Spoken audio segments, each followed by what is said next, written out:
Good afternoon, everybody, and I hope you are all well, and thank you very much for being today with us. I am Jorge Marturano from the Department of Spanish and Portuguese, and I am the chair of the program on Caribbean Studies of the UCLA Latin American Institute.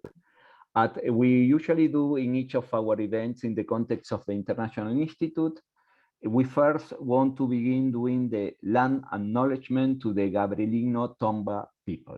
So the program on Caribbean Studies at UCLA acknowledges our presence on the traditional, ancestral, and unceded territory of the Gabrielino Tonga people. Thank you. We also want to insist in our condemnation to the unprovoked attack and war against Ukraine, a sovereign country, conducted by the Russian government, the attack. Second, I want to thank the Latin American Institute for the support to this event and to its director, Rubén Hernández León, to its assistant director, Brian Pitts, to Marcelo Jatova, which helped us with the paperwork, and to Ariadna Barrera. And of course, I personally want to thank our guest speaker, Marissa Daniela, and our commentator, Raisa Ojeda, for being here today. Raisa, I will introduce Raisa, and then Raisa will introduce Marissa Daniela. Raisa is a third-year full-time student at UCLA, double majoring in political science and communication studies. She's also an intern for the Bruin Guardian Scholar Program, dedicated to providing foster youth students with tools that promote self-sufficiency and prepare them for a successful transition from college to career. In addition, Raisa is also passionate about the history of the US-Cuban relations and cryptocurrencies, and she's working on an undergraduate research fellow program research project on Cuban freedom marches. This is a webinar, so I will ask the audience to send their question anytime through the Q&A button situated on the bottom of your screen. Please join me in welcoming Marissa Daniela and Raisa Ojeda. Thank you so much, Professor Marturano, for introducing me. So again, everyone, my name's Raisa, and I'm going to be introducing Marissa. Marissa is a Cuban-American content creator. Her educational background is in political theory, studying specifically US-Cuba relations. In the last 6 years, she has extensively created content for the diaspora to understand Cuba, its political climate today, and its culture. So with that being said, I'll pass it on to Marissa. Hi, thank you so much for having me. And it's an honor to have this, to do this presentation for UCLA and the community. Not because I'm biased about it, but I think it's a very important topic. Today, I'm going to be doing a deeper dive into what is happening in Cuba, specifically today. You know, Cuba has been closed off in the world for a long time, especially the US, for a very long time. And there's a lot of misconceptions when it comes to Cuba in many aspects, not just its politics, but also its culture and what is happening today in Cuba. But I think if we are all interested in Latin American studies, I think Cuba is a powerhouse influencer in Latin America in terms of its regional influence on the entire continent, not just specifically geopolitical influence. I think because maybe we think Cuba is small or it's an island, that it's not as important to the entire continent. But as we have seen, Cuba has influenced the geopolitical nature of many countries in Latin America, ideologically speaking, and in some cases, even its government. So with that being said, I wanted to go over a little bit about what we're going to be talking about today. Today, we're going to be doing the overview of Cuba's political history. So to understand Cuba, I have to kind of tell you the history about it a little bit. The current political situation in Cuba, specifically El Movimiento de San Isidro, which I'll get into a little later, but has been a catalyst group to what we are seeing today. And the Cuban government's response, which has been particularly interesting, even up to today, has been, every day is a bit odd and strange and comical, if you say. But we'll talk about the Cuban government's response to all of this and the future. So that's really important too. I get that question a lot when I talk about Cuba, and I kind of decipher all this information is, what is the future of groups like MSI? What is the future of other movements in Cuba? What's the future of Cuba in general? And then if you guys have any questions, please feel free to put them in the chat, and then we can talk about it when I finish the presentation. But you know, Cuba is known for many seas, not just its name, Cuba, but we also have very famous seas like cigars, cars, Celia Cruz, and of course, Castro. So our story really begins in Cuba with Fidel Castro. And I think most people on this chat probably know who Fidel Castro is, but if you don't, he was, I would say, the dictator of Cuba for nearly 50 years. And he resigned in 2008, I believe. And after that was Raul Castro, his brother. And Raul stepped down and is currently Miguel Díaz-Canel, which is the president of Cuba today. But today I'm going to be going over the history of Castro and how this got to be where it is today. And so that begins with, of course, the famous Cuban Revolution, the uprising that would become permanent. So to explain the Cuban Revolution in 1959, you have to understand that in Cuba, before the revolution, we had a president named Batista.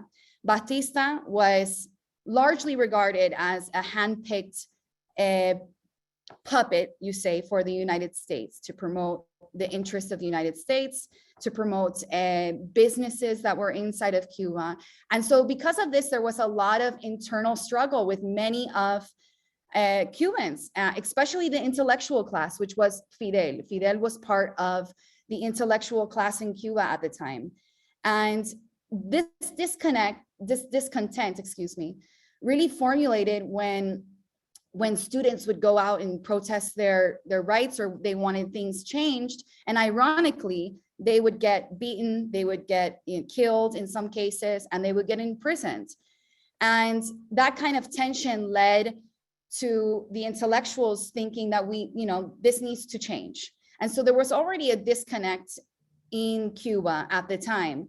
And so Fidel really started in the eastern part of Cuba, in the Sierra Maestras, which is a mountain region in Oriente, which is the eastern part of the country.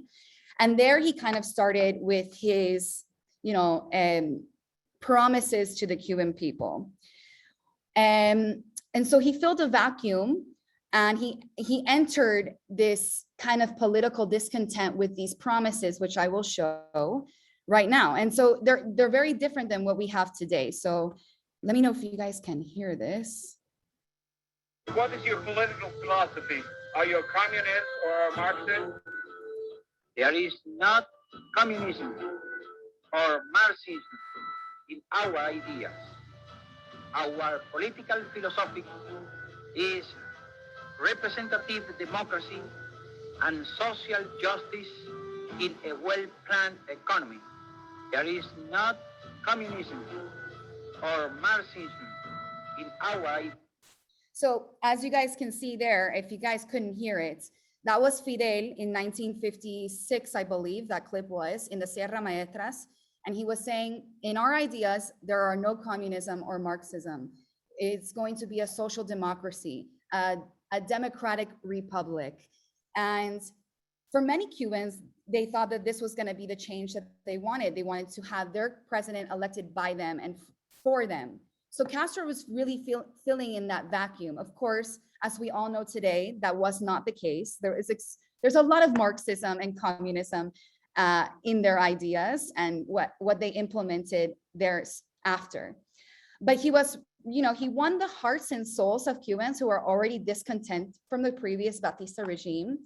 And Cubans were promised a democracy, but with a well-planned economy that would benefit all Cubans. And I don't think many Cubans at that time would think that the system that he promised them before the revolution would look like what it looks like today. So as we continue the revolution, of course, Fidel entered Havana. He captured the government. He was able to successfully become the president of Cuba. And little by little, the Cuban government stripped its citizens of forming political parties, free speech, and assembly. So during the formative years of the revolution, people who had businesses, and not just, Americans, Cubans as well, middle-class Cubans were taken, their businesses were taken away, their radio stations were taken away, their newspaper outlets were taken away. And little by little, people weren't able to form different political parties, which is much different than what he promised in the previous slide. And so this little by little of taking away the rights and individual freedoms of people is what we are experiencing still today on this island. And for 60 years, there has been no political or economic changes in Cuba, very little economic changes in Cuba, and absolutely no political change in Cuba. Which leads me to the economic problems in Cuba. I think we can't speak about the uprisings in Cuba if we don't talk at least a little bit about what is happening economically in Cuba. And there are many contributing factors that have affected the economic collapse of Cuba. And of course, there are central economic planning failures of the Cuban government, of its part, in many aspects, from agricultural to imports to export distributions. Many of those policies have not worked, and many of them continue not to work on the island. Of course, the collapse of the Soviet Union, which Cuba aligned itself with the Soviet Union. When the Soviet Union collapsed, Cuba did as well, because before, during the Soviet Union time, things were okay in Cuba. But because Cuba was relying on the Soviet Union pumping billions of dollars in their economic so every single day, when Soviet Union collapsed, we entered a period that Cubans say is the special period, complete economic failure. And this is where we start seeing the extreme scarcity of basic items. Everything from toilet paper to chicken to every cooking oil, rice, being everything that you can name has become scarce in Cuba, and up to this day, it's still scarce. And of course, the big elephant in the room that we have to absolutely talk about is the US embargo on Cuba. Of course, it has had some effects, but in my opinion, the effects are little to the central economic planning failures that the Cuban government has not been able to adapt and change since the Soviet Union collapsed. And so all of these this like formation of not only individual rights getting taken away, but now the economy is failing. The economy, there's no opportunities for Cubans to grow. There's no opportunities for Cubans to make a living and provide for their families. This has caused a lot of different pockets of dissent. So when I talk about Movimiento de San Isidro, Movimiento de San Isidro is by far not the first movement in Cuba to be a dissident movement. El Mariel in 1980 was a huge dissident protest where 100,000 Cubans eventually left the island in protest, really, of the Cuban regime. Not only that, but of course, the prisoners as well in Mariel. There was also Fidel let go many of its jail prisoners, along with those 100,000. And of course, in 1994, we had the most famous of the dissident protests was El Maleconazo. That was because we were in the special period. There was nothing. There was no oil. There was no electricity. There was apagones, which is electricity shortages. You had all of a sudden in 1994, in August of 1994, you had hundreds of thousands of people in the streets of Havana coming out to protest against the Cuban government. And unfortunately, that did not last very long. The Cuban government came in and jailed a bunch of people that day and cracked hard on the protests that were in Cuba. So we have those two examples of past pockets of dissidents, but we also have organized groups in Cuba. The UMPACU is a group formed by Jose Daniel Ferrer in the eastern part of Cuba, which Jose Daniel Ferrer is in jail currently because of his activism. And that group aims to educate Cubans on liberalization and democracy in Cuba. And we have the Damas de Blanco, a very famous group. They've won the presidential award of freedom. They are mothers who have banded together because of their sons or daughters that have been imprisoned by the Cuban regime for simply just speaking their minds. And so when we talk about San Isidro and Movimiento de San Isidro, I just want people to understand that this is not new, and this kind of discontent with the current regime has always been in Cuba and has steadily increased. So that leads me to Movimiento de San Isidro. The Movimiento de San Isidro got very famous a few years ago. And it's built around art, culture, and liberty. This is a group. San Isidro is a neighborhood in Old Havana. It's on the southern part of Old Havana. And it's if you have ever been to San Isidro, it's an enclave of artists. There's a bunch of graffiti. It's just very hipster, very modern, very hip. And these are people who lived in that area, and they formed this movement or this collective that wanted to express themselves freely. And this artists include not just typical artists, but also what they say as ghetto rappers, poets, painters, regular citizens. There's scientists. There's an enclave of a lot of different people. But they use the power of art to creatively dissent. So in the case of Michael Osobbo, who is the rapper, he uses his outlet of rapping to talk against the government. In the case of, here are some notable members. In Luis Manuel Alcántara, probably the leader of this, the most famous of all of these, he is a performative artist. So he goes out and performs acts, like a show, that creatively talk about different aspects of Cuban society. Not just politics, but also, rights, LGBT rights, rights for animals, and of course, freedom of speech and freedom to artistically create. Michael Osobbo, I just spoke about, he's a rapper. Dennis Solis, who is also a rapper, is a very notable member. And Omara, which is an artist as well. She's particularly more famous in the recent months because the Cuban government she came to Miami, she tried to leave to go back to Cuba where her home is, and the Cuban government wouldn't allow her to enter into her own country. So she was basically countryless for a period of time. But they all came together, and all of this came together because of Decree 347. Decree 347 was issued by the Cuban government and in their new constitution in 2018. And it was a decree sought to control artists by having their artwork approved by the Ministry of Culture before they could present it anywhere. So before, artists could just do whatever they want. And there was a lot of entrepreneurship in the art scene. There was a lot of galleries opening up in Havana.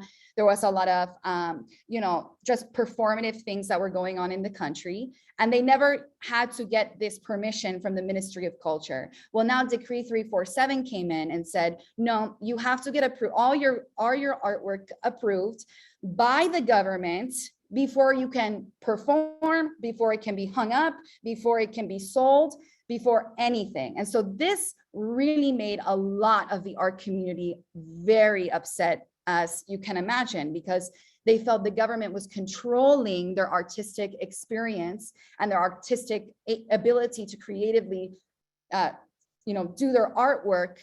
And so all these artists had band together to protest against the government censorship. And really, Decree 347 really united the artist community in a way that we haven't seen in Cuba for very many years. This direct dissident, not only by the art community, but most of the community, almost a lot of the intellectual community in Cuba rejected Decree 347. And so that's where really all of, the San Isidro kind of band all of these people together. My next slide is the 27 de Noviembre movement, 27th of November movement. So on the 27th of November, Dennis Solis, who I showed in the previous slide, the rapper, was forcefully removed by the Cuban government and put into prison. And this, because we now live in the age of social media, it was up on social media very quick.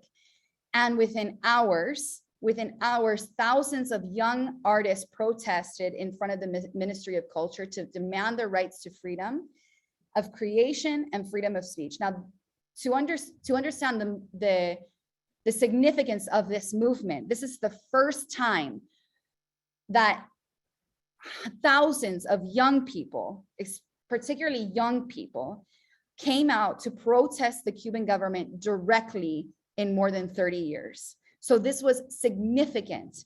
And so the 27N movement really put a seed into the society as rising discontent became more courageous to share publicly. Now, if you're Cuban, and I'm sure there's people who here are Cuban in the Zoom, speaking against the government was never something that you would do publicly, never. It was always whispering. You would whisper here and there, you whisper here and there. But this growing discontent, along with, social media and people really, banding together, really for the first time, like I said, in 30 years, I mean, people were doing this publicly. So this was on a whole other, kind of level. And so, of course, the Cuban government responded to this, and I will share a little bit of what their response was on the national TV.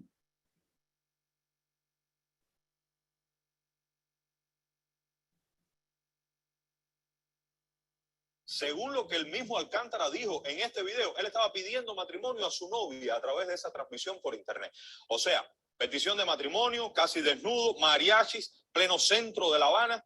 ¿Esto qué es? ¿Cómo se llama? Repito las mismas preguntas. ¿Este es el hombre que dice que va a cambiar?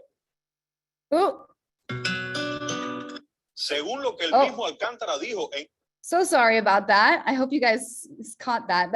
But what he was saying in Spanish, they found videos of Luisma doing this performative act on the street, that what he does normally. This is one of his shows that he was doing, and they defamed him completely and 100%. Started. Oops.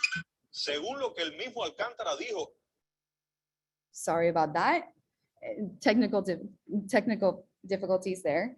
And the Cuban government, like I said, started doing an all-out campaign defaming him. They found every single piece of media, social media, that Luisma ever did, and they started telling the story. Según lo que el mismo Alcántara. I'm so sorry, you guys. I don't know what's happening. But anyways, that's what they were doing. I don't want it to jump over again. But not only the Cuban response was to defame him, Miami also had a response to this. So I'm going to play a little bit of the Miami.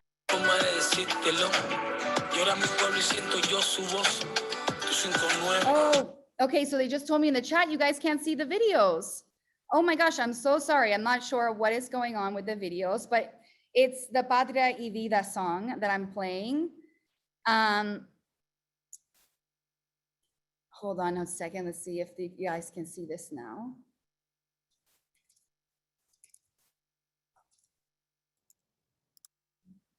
Okay, no, I guess you guys can't hear it. I'm so sorry about that. So what was I was gonna show you was a song by Cuban artists, Cuban rappers. It's called Patria y Vida. And I'm so sorry you guys can't hear it because it's so integral to this story. But if you guys do a quick YouTube after this presentation and you listen to it, that was the diaspora response to one. Oh, I can go, can I? Oh, I'm sorry, I'm talking to the panelists right now. Yeah, so one option could be just to go to YouTube. Okay. And if the video is there as well, and then Okay. share your browser screen as opposed to the screen. Okay, I'm gonna do that. I'm gonna do that. And as far as the audio goes, when you click to share your screen, you'll want to make sure that you check the option that says share my audio, because if you don't, it'll just share the video, but it won't share the sound that goes with it. Oh shoot. Okay, I think we'll just proceed. It's just this last Or if slide. you send me the link in the chat, I am happy to. Can you Google YouTube Patria y Vida? I'll send it to you, Brian. All right, thank you. So sorry, you guys. We had technical difficulties.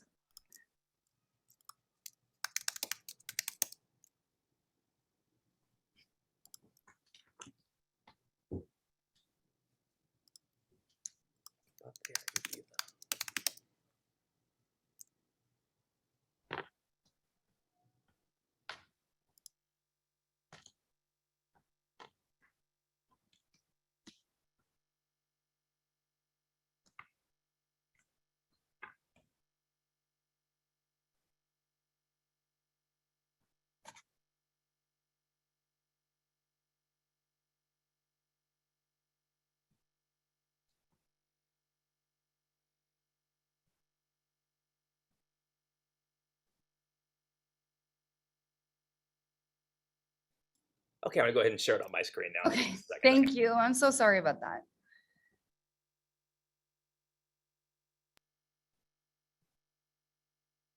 Do I have to stop share?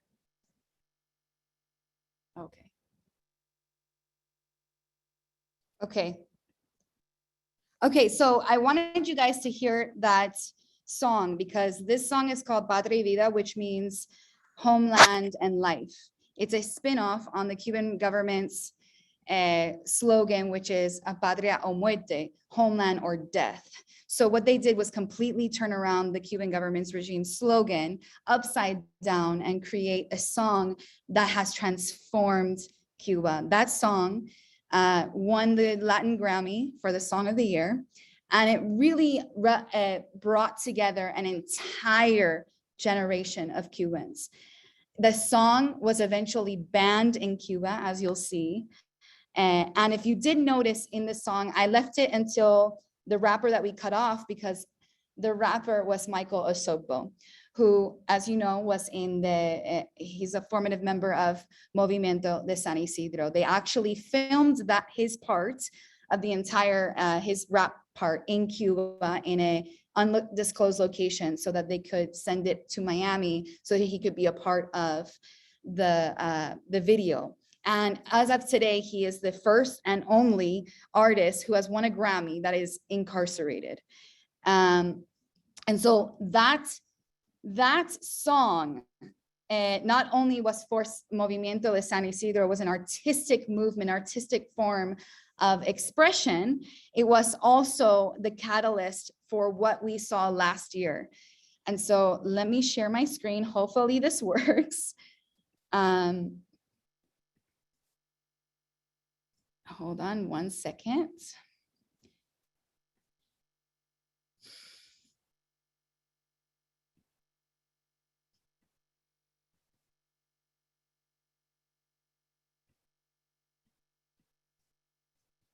Can you see that, Brian? Okay, thank you. Okay, so that was the catalyst to July 11th, 2021. July 11th, it will go down in Cuban history as the biggest protest in Cuba in 60 years of the dictatorship. It started off in La Habana, in a neighborhood outside of Havana, and it grew to 40 different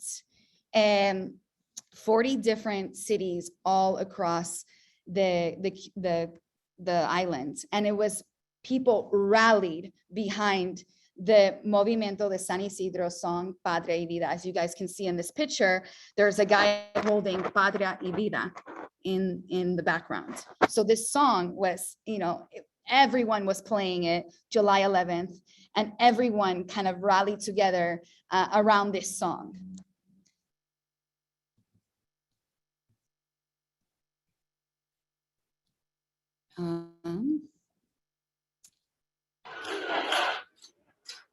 I know you guys can't see this video because there's something wrong with the videos, but there's a video of the protest happening.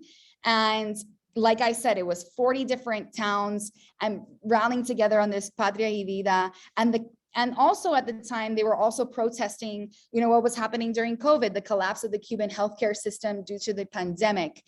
And there was no medical supplies in Cuba, the economic depression on the island, because Cuba relied so much on tourism that wasn't coming because of the pandemic, totally collapsed the economy. And the growing inequality in Cuba, I think that's an issue that many people on the outside don't realize, that there's this huge inequality in Cuba. There are rich Cubans, and of course, the majority of the population are poor.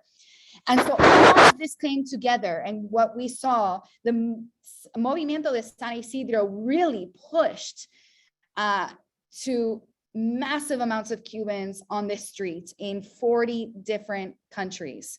The Cuban response, of course, and I'm so sorry you guys can't see this video, but the Cuban response, of course, was beating people down, jailing hundreds of thousands of protesters, and essentially bringing in military tanks to control the protests that were going on in Cuba. Mind you, remember, in Cuba, the average citizen does not have a gun. Only the military has guns.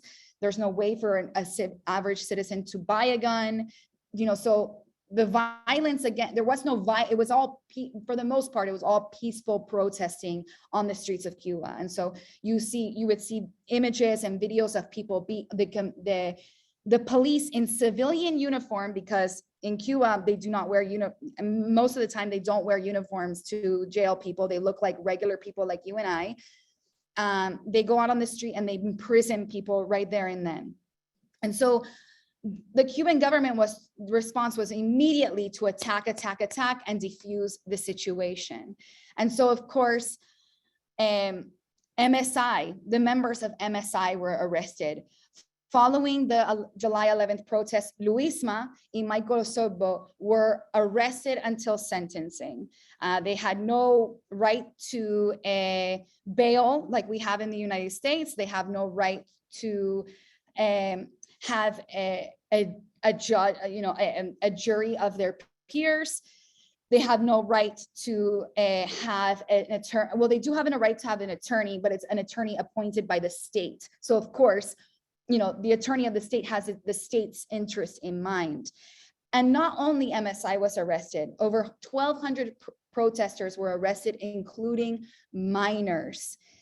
I'm talking about 13, 14, 15-year-olds were in jail just for going outside and protesting along with the crowds that were there in their cities or towns. So that leaves us to today in Cuba. And, this is a complicated subject that I don't have all the answers for, because I know what is happening today, but tomorrow I don't know what's happening, and I don't know what will happen. But I do want to give an update on MSI and where all these people are today. Luisma, who you see on this picture, Luisma and Michael just got sentenced last week. So it's unfortunately speaking, this Zoom call that we're having today is right after their sentencing. Luisma got 10 years in jail, and Michael got 8 years in jail. And remember, you guys, their only crime in our eyes is going out and peacefully protesting. But they were sentenced for domestic terrorism, not wearing their mask, and a host of other things. MSI Movement is still united for the cause of Cuban freedom, but the group in and of itself, many people have left. Dennis Solis left, Omara left. She's in Miami because she got stuck. A lot of them left. And so there's not that big unity as we have seen before. Unfortunately, the Cuban government really cracked down on the MSI movement. But there are many other protesters that have been sentenced up to 25 years. Currently, there are, I believe, 900 protesters from July 11th alone in Cuba, just for peacefully protesting.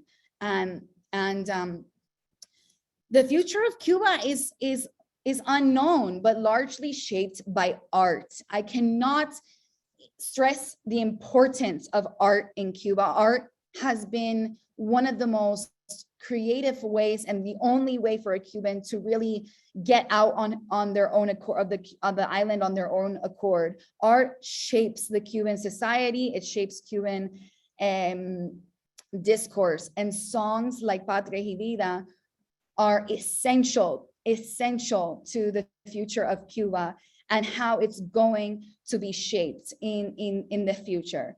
Now, if you were to ask me what I think the future of Cuba holds, me having, two perspectives, an American and a Cuban perspective, and, being there for so long on the ground, I undoubtedly think that Cuba must change, and it will change. Now, do I think it'll be as drastic as the 1959 revolution? Probably not.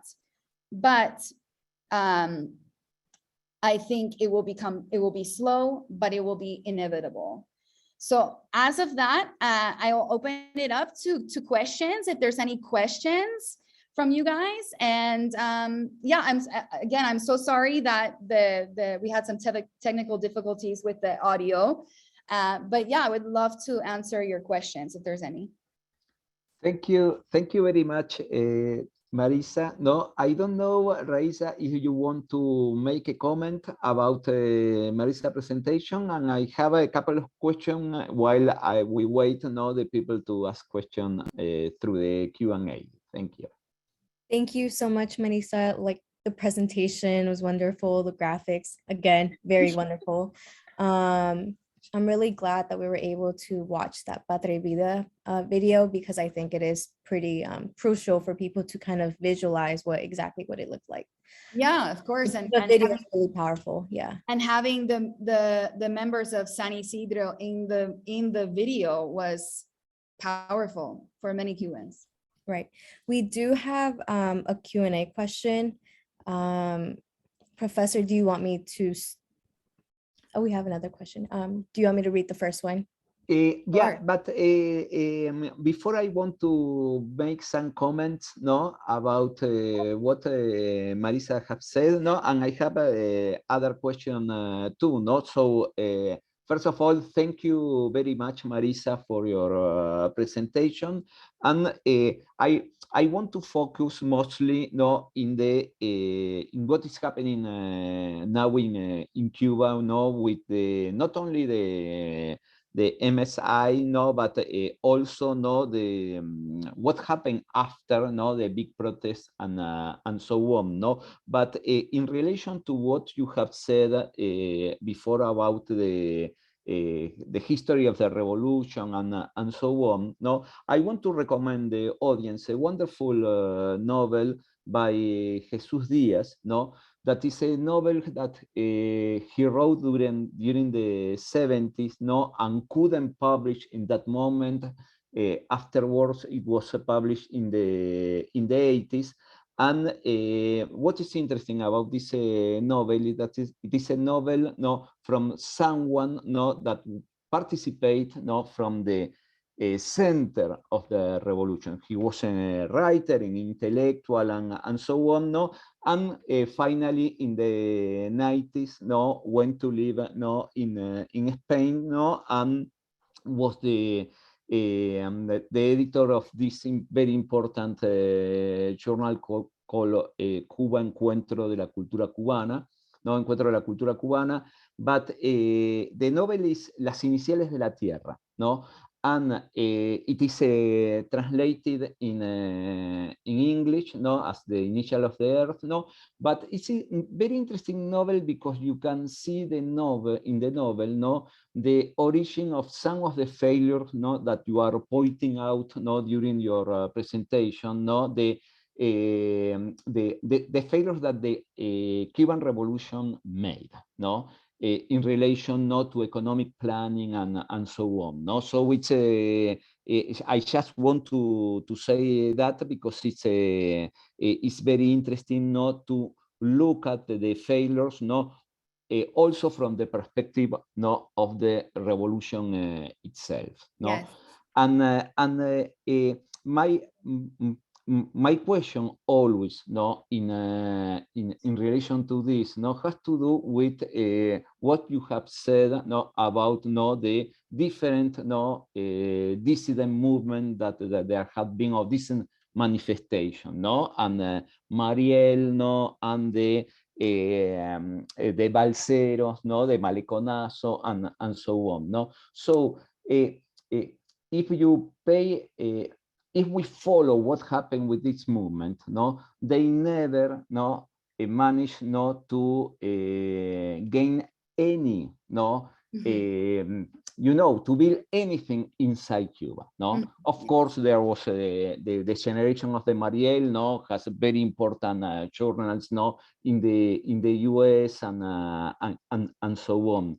But my question, if you think that this could happen again with the Movimiento San Isidro, no, mainly for because of what you have said, no, that many of the people have left Cuba, no, or are leaving Cuba, yes, and so on. So how do you see, no, the perspective, no, of this movement of protest? I think the biggest difference between then and now is social media. I think social media has been able to open the perspective of Cubans that they have never seen before. I mean, if I was to tell, you know, my uncle lives in Cuba, he's in his 80s and I love him dearly, but he's an adamant lover of Fidel and the revolution. And if I told him, you know, Fidel had Mercedes-Benz, Fidel had mansions in his own island, he won't believe me. But Cubans, the only way that I knew of that, or that, you know, my husband knew of that, or my family knows of that, is because social media, because we can see what Miami is saying. We can see what the diaspora is doing. You know, one of the most famous Cuban influencers is a guy named Alexander Otaola. And Alexander Otaola, he talks for 3 hours against the Cuban government. And guess who watches it?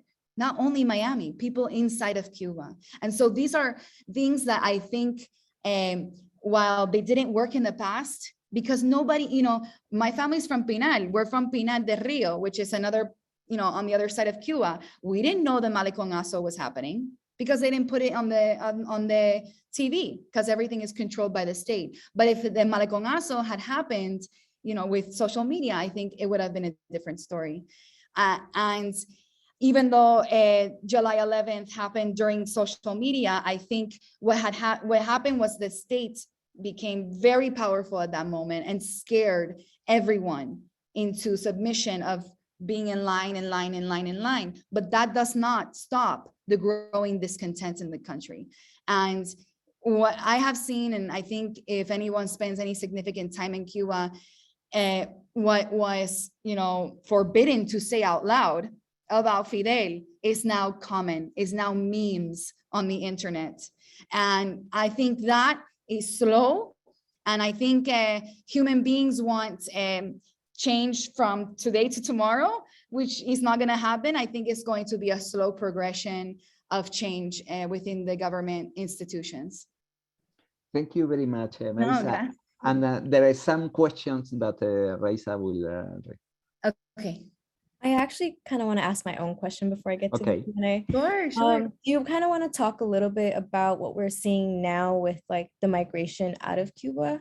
Yeah, I didn't include it because I wasn't sure if, you know, that's something that we would want to touch on. But yeah, of course, today what is happening outside of, I guess a form of protest, right? A little bit of a form of protest is now that Nicaragua, you know, for Cubans, you can't just leave the country. You know, you just can't get on a plane and go to the Bahamas and have a vacation. No, you have to get a visa to go to many countries all over the world. And for a long time, you know, all of Latin America was closed, but Nicaragua, being that has a very friendly relationship with Havana, opened its visa policy. So any Cubans can enter Nicaragua as of, I think they changed it in November, I think, or December, I'm not too sure. And so a huge mass migration of Cubans have been exiting the island. I think most people studying Cuban-American relations would probably say that this is going to be bigger than Mariel.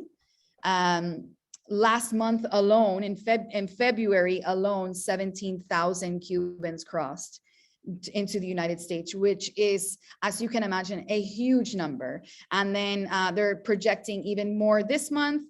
And then, of course, when Title 42 comes off in May, I think we're going to see a huge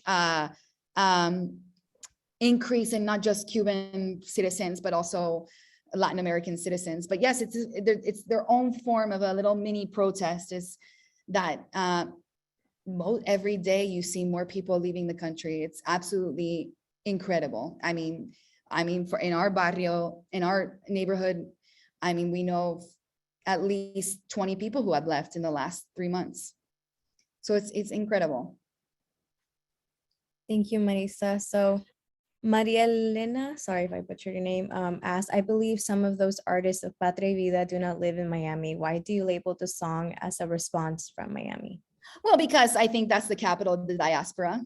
And I mean, you know, it's just a political way of, you know, categorizing the diaspora. But yes, many of them do live in Miami. I mean, Gente de Zona lives in Miami. Luisma, of course, is in jail in Cuba. Michael Sobdo is in jail in Cuba. El Funky left Cuba.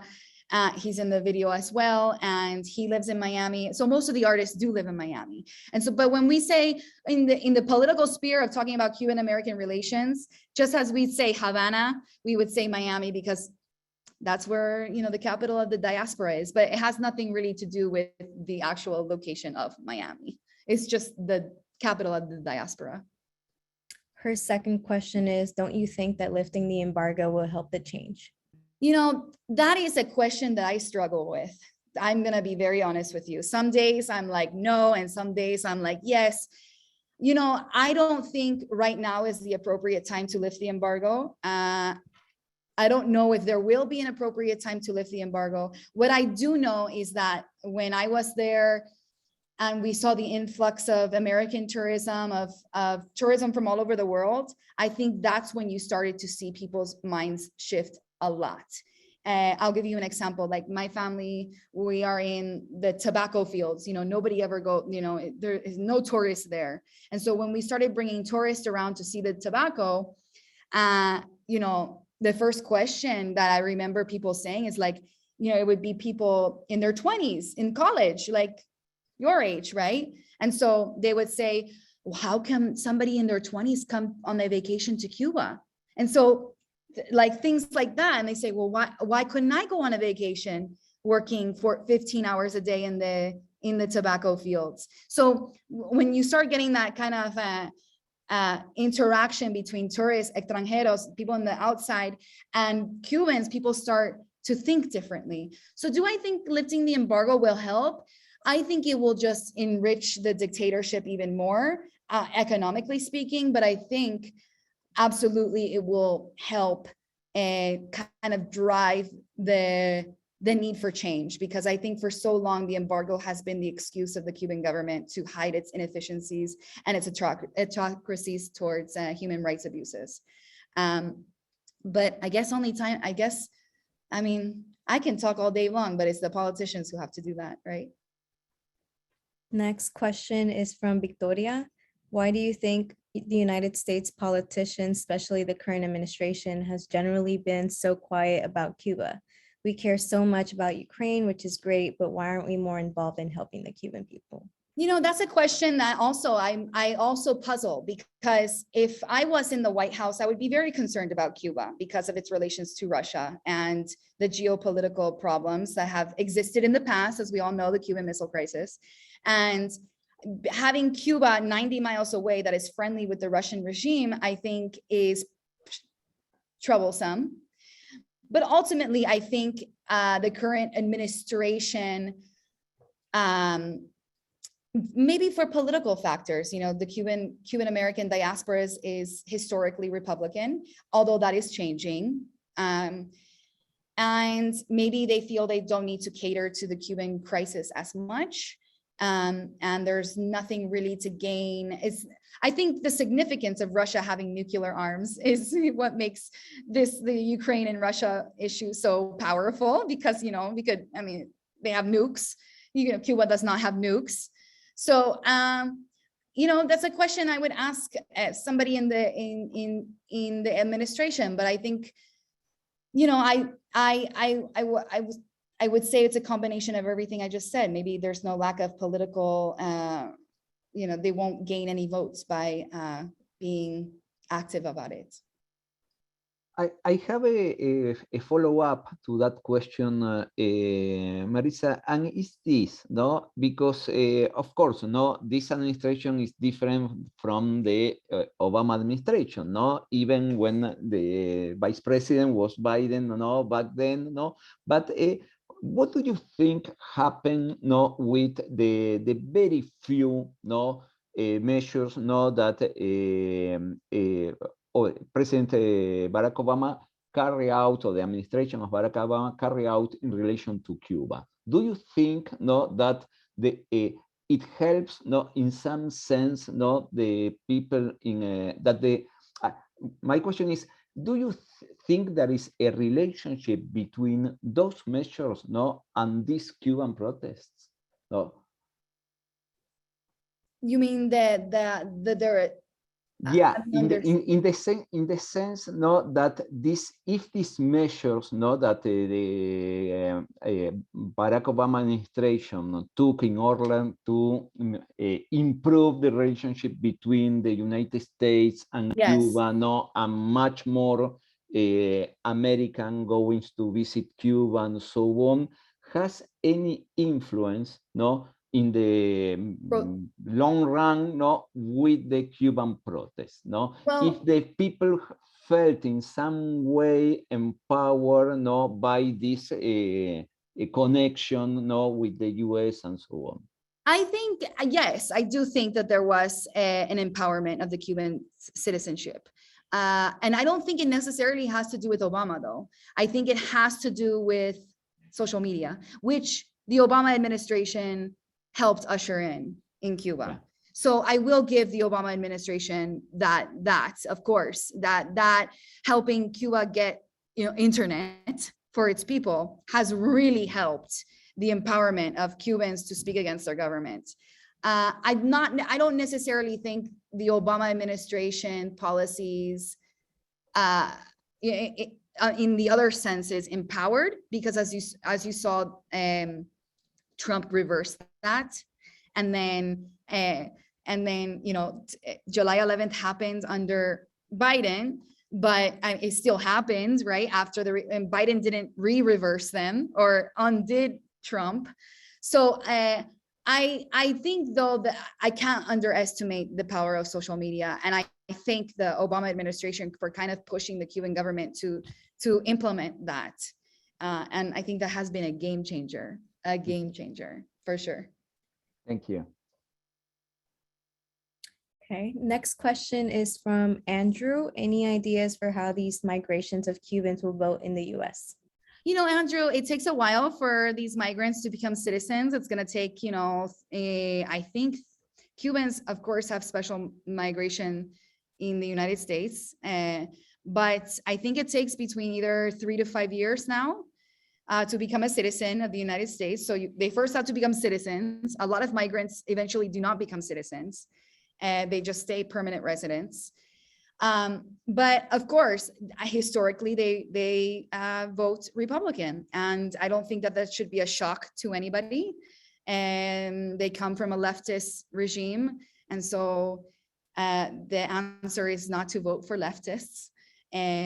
But that is changing. That is very much changing in Miami, especially in Miami, where we find the migrants particularly live. I think the latest election, it was 55 to 45. So that's a big, that's historically speaking, that's a big shift between what we have seen in the Cuban-American vote. So yeah, do I think that they will vote Republican? Probably. But I don't think that that should be the automatic assumption for all of them, as neither. And then the last question was about the book, the novel title, which was answered in the chat. Yeah, so, I have answered. Yeah.